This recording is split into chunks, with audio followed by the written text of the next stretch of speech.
Олон үйлчилгээтэй файбер лазерын талаар танилцуулга хүргэе. Файбер лазер нь арсыг нөхөн түлжүүлнэ, арсны өнгийг сэргээн, хүчлээс багасгах, батганы сорийг багасгах, цэвх нөсөө арилгах гэд олон үйлчилгээг нэг дор үзүүлж чаддаг.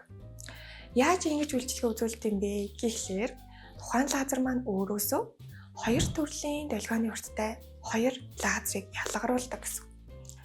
За нэг долгионы урттай лазер нь арсны өнгөц хэсгийн идэвхжүүлж, өнгөц хэсгийн коллагеныг идэвхжүүлээд арсыг нөхөн түлжүүлдэг бол нөгөө төрлийн долгионы урттай лазер нь арсны гүн хэсэгт нь хурж үйлчлээд гүн хэсгийн коллагеныг идэвхжүүлж арсыг нөхөн түлжүүлдэг.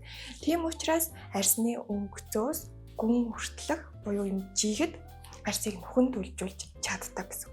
Ингэснээрээ арс маань жигэд нөхөн түлжүүд арсны өнгө сэргэн хялгасан, хүчлээсүүд арилна, мөн дээрээс нь сэвх нөсөө бүдэгрэх, хатганы сориг хүртэл арилгах боломжтой. Тэгээд маш олон төрлийн үйлчилгээг арсанд үзүүлснээр арсыг залуужуулж чаддаг.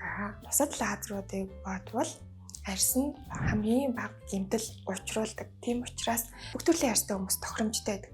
Зарим лазерууд гэхэд арсанд их гэмтэл учруулдаг учраас зөвхөн эмзэг биш арстай хүмүүс тохиромжтой байдаг бол тухайн лазер маань бүх төрлийн арсанд тохиромжтой, бүх төрлийн асуудлыг шийдэх боломжтой байдаг.